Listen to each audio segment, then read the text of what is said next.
आदर्श परिवार के ऑनलाइन कार्यक्रम ऑडियो प्रोग्राम में आप सभी का स्वागत है। नैतिक शिक्षा में आज हम जानेंगे लक्ष्य भेद कैसे करें।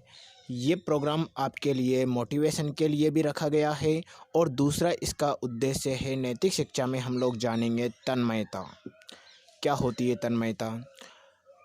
तो साथियों, इसको बढ़िया अच्छी तरीके से एंजॉय करें और ध्यानपूर्वक सुने। ये लेखक श्री रामनाथ सुमन द्वारा लिखित लक्ष्य भेद कहानी पर आधारित है, लेकिन इसमें टीम आदर्श परिवार के भी इनपुट शामिल है। तो चलिए अब शुरुआत करते हैं ऑडियो प्रोग्राम की, जिसका नाम है टाइटल का लक्ष्य भेद, कैसे हो टारगेट अचीवमेंट। जिस व्यक्ति ने अपना लक्ष्य निर्धारित कर लिया है, उसने अपने जीवन की एक बड़ी कठिनाई दूर कर दी। अनिश्चय, भ्रम, भेद, संदेह से वह व्यक्ति ऊपर उठ जाता है।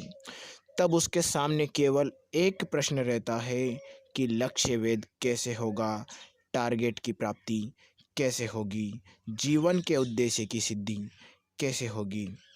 देखो दोस्तों, सभी ने संसार में अनेक उपाय बताए हैं। बड़े बड़े मनीषियों, बड़ी बड़े विद्वानों ने लक्ष्य प्राप्ति के अनेक उपाय बताए हैं और निश्चित ही उनको प्राप्त किया भी जा सकता है।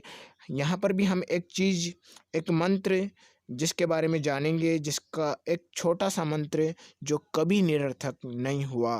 उस छोटे से मंत्र का नाम है तन्मयता, डक्टिलिटी, या एक अन्य भाषा में बात करें तल्लीन हो जाना, या फिर एकाग्रता की एक चरम सीमा।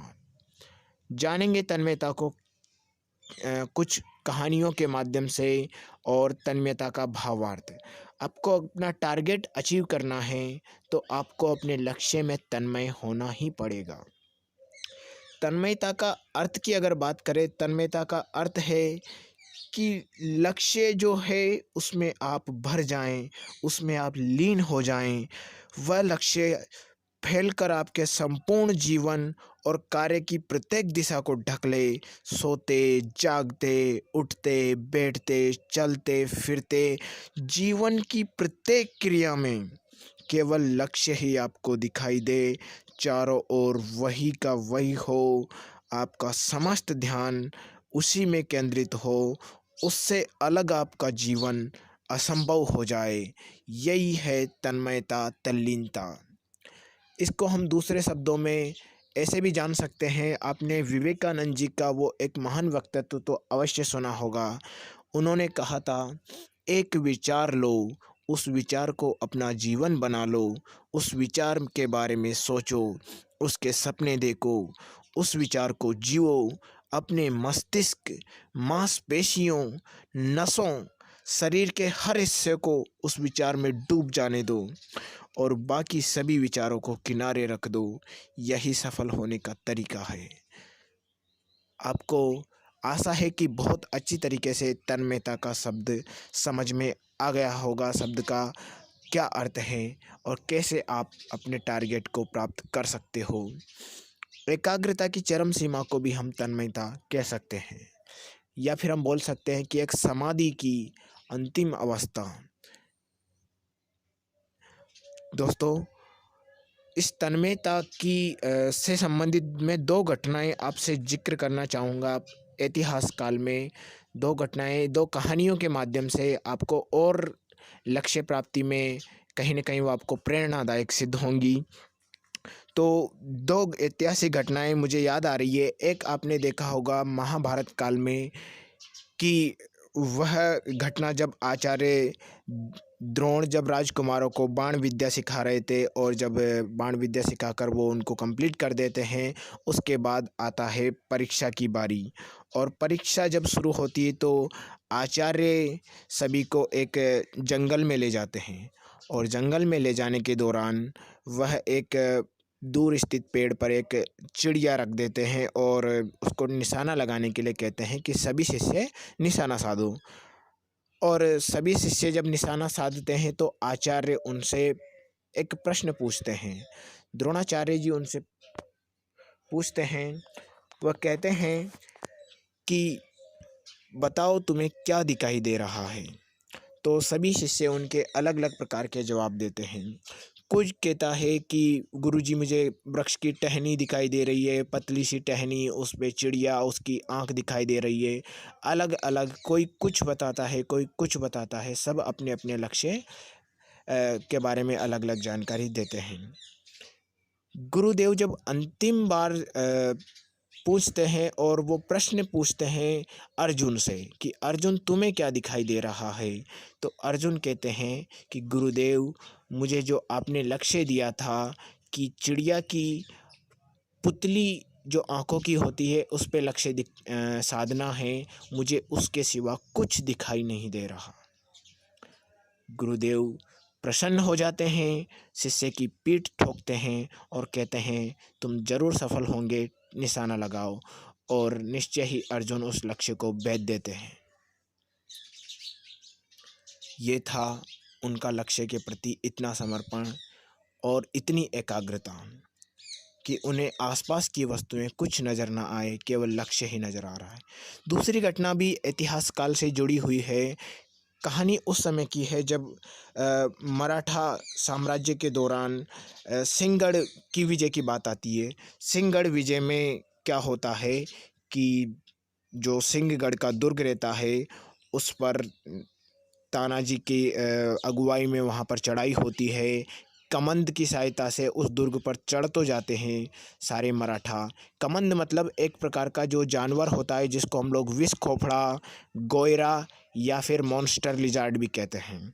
उसकी सहायता से सारे मराठे उस दुर्गम किले पर चढ़ जाते हैं रस्सी बांधकर और भयंकर युद्ध होता है। इस युद्ध के दौरान क्या होता है, उनका एक नेताजी जो रहता है प्रमुख, उनका सेनानायक तानाजी, वो मारे जाते हैं।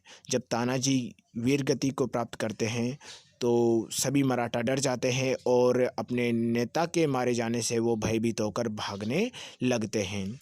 जिस रस्सी के सहारे वो उस सिंहगढ़ के दुर्ग को चढ़ कर आए थे, उसी रस्सी के सहारे वो वापस लौटने का विचार बनाते हैं। तो ये बात जब तानाजी के छोटे भाई सूर्या जी को पता चलती है तो सूर्या जी चुपके से जाकर उस रस्सी का वह सिरा काट देते हैं जो किले की तरफ आ रहा था। अब क्या होता है, जब मराठे भाग रहे होते हैं डर कर, तो सूर्या जी उनको आवाज़ लगा के कहते हैं कि मराठों भागते कहाँ हो? जिस रस्सी के माध्यम से आप ऊपर आए थे वो तो मैंने पहले ही काट दी है। अब मराठाओं के सामने एक संकट आ चुका था, या तो उन्हें अब सिंहगढ़ जीतना होगा या फिर अपनी जान देनी पड़ेगी। तो मराठे पूरी तरीके से सब कुछ भूलकर इतना भयंकर युद्ध करते हैं कि वो हारी हुई बाजी जीत जाते हैं और सिंहगढ़ विजय हो जाती है। साथियों, दोनों घटनाएं अपने आप में एक बात कहती है। अर्जुन की परीक्षाओं को आज भले ही हजारों साल बीत गए हो, आज लोग बहुत सारे उस चीज़ों को भूल गए हो, लेकिन आज भी कोटि कोटि मनुष्यों के सामने आचार्य द्रोण का वही प्रश्न उपस्थित होता है। प्रश्न यही है कि तुम्हें क्या दिखाई देता है? आपका लक्ष्य के बारे में आपसे यही प्रश्न है। आप अपने आप से पूछो कि तुम्हें क्या दिखाई देता है। मानव जीवन की सफलता असफलता चलती रहती है, लेकिन लक्ष्य प्राप्ति का एकमात्र एक उपाय है, अचूक उपाय, वह है तन्मयता। जहाँ साधक लक्ष्य में तन्मय है, लीन है, जहाँ उसे लक्ष्य के सिवा कुछ दिखाई ना दे, सब कुछ भूल गया हो, वह चारों ओर ध्यान बटाने वाले सारे पदार्थों को भूल गया हो और उसे कुछ नहीं नज़र आता हो, केवल लक्ष्य और लक्ष्य भेद, तो उसका लक्ष्य भेद निश्चित होगा, उसको अपना टारगेट निश्चित मिलेगा। दूसरी घटना जो मराठाओं की थी, उस मराठाओं की घटना से भी हमें यह सीख मिलती है कि जब तक लक्ष्य से भाग निकलने का मार्ग आपने रख छोड़ा है, जब तक रस्सी काटकर पीछे लौटने की संपूर्ण संभावनाओं का आपने अंत नहीं कर दिया, तब तक लक्ष्य से आपके मन को इधर उधर भटकाने वाले तत्व आपके मार्ग में निरंतर बाधाएं पैदा ही करते रहेंगे। अब आपको करना है कि आप किस प्रकार से अपने लक्ष्य के प्रति समर्पित हो पाएं। अगर आप एक भी मार्ग के प्रति भटके तो आपका लक्ष्य वेद नहीं होगा। इन दोनों कहानियों में एक ही बात दोहराई गई है कि अपने लक्ष्य पर अपने चित्त को केंद्रित करो और लक्ष्य को वेद करो। आपने धनुष के बाण के बारे में जानते होंगे। धनुष के बाण को जब धनुष से छोड़ा जाता है तो वह इधर उधर नहीं भटकता, वह किसी दिशा में नहीं उलझता, वह कहीं नहीं जाता। जिस टारगेट के लिए वह छूटता है, शुरू से अंत तक जाकर वह टारगेट में विलीन हो जाता है। यही उसकी एक सही दिशा में लक्ष्य प्राप्ति का मंत्र है। आपने कंपास के बारे में तो जाना ही होगा।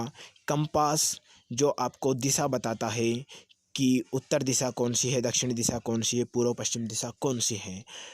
आप उसको दुनिया के किसी भी कोने में ले जाइए, लेकिन दुनिया के किसी भी निर्जन जंगल, किसी भी स्थान में ले जाइए, लेकिन उसकी जो सुई है वो हमेशा एक उस निश्चित दिशा में रहेंगी। उसी प्रकार कंपास हमें ये सीख देता है कि आपके मार्ग में सैकड़ों बाधाएं आएंगी, सैकड़ों लोग आपको बहका देंगे, आपको कर्तव्य से डिगाने के लिए भी आएंगे, लेकिन आपको उस कंपास की तरह अपनी सुई रूपी टारगेट को, अपने चित्त को कभी नहीं हटाना है। मन की संपूर्ण चेतना, इच्छा शक्ति को किसी एक कार्य, एक दिशा, एक लक्ष्य में केंद्रित कर देना ही तन्मयता है। और इस तन्मयता से ही आप अपने जीवन को पूर्ण कर सकते हो। आपने साधारण सूक्ष्मदर्शी के बारे में तो देखा ही होगा कि वो अगर सूर्य से आने वाले प्रकाश को किसी कागज़ पर उससे केंद्रित कर दिया जाए तो कागज़ भी जल उठता है, लेकिन अगर वही बिक्री किरणें हैं तो वो किसी काम की नहीं है। तो यह मंत्र होता है, यह शक्ति होती है एकाग्रता में कि उससे बहुत बड़े से बड़े, असंभव से असंभव कार्य भी संपन्न किए जा सकते हैं। इसी का एक उदाहरण आपने ये भी देखा होगा कि जब हाइड्रो पावर बनाई जाती है, जल विद्युत में भी जल अलग अलग दिशाओं में रहता है, उसको एक दिशा में एक वेग के साथ दौड़ाया जाता है तो बिजली पैदा हो जाती है। अब तय आपको करना है, आपके चित्त को एक दिशा में, एक लक्ष्य में, एक कार्य में आपको बनाए रखना है। आपको तय करना है कि आपको क्या चाहिए। साथियों, संसार में काम करने वाले बहुत हैं, काम को बोझ समझकर करने वाले और भी ज़्यादा है, पर लक्ष्य के प्रति समर्पित होकर उसमें एक निष्ठ होकर काम करने वाले बहुत थोड़े लोग होते हैं। ये थोड़े लोग ही होते हैं जो संसार को हिला देते हैं, जो अपनी एकाग्रता से जीवन में सफलता प्राप्त करते हैं। आप अपने लिए एक लक्ष्य चुनिए, उसमें अपने मन, शरीर, संपूर्ण चेतना, संपूर्ण शक्तियों को केंद्रित कर दीजिए। वह और आप एक हो जाइए। दुनिया को भूल जाइए, अपने आप को भूल जाइए, केवल लक्ष्य का दर्शन कीजिए और उसे भेद लीजिए। संसार आपका है, जीवन आपका है, सफलता आपकी है। यही लक्ष्य वेद का मंत्र है, यही तन्मयता का सार है, यही जीवन का आपका मोटिवेशन है कि आपको टारगेट की प्राप्ति कैसे होगी। अब बारी आपकी है, करना है आपको साथियों। तो लगे रहिए तुगने जो जोश, तुगने उत्साह के साथ में। फिर मिलेंगे किसी नई मोटिवेशन और नई नैतिक शिक्षा की कहानियों के साथ। धन्यवाद आप सभी को।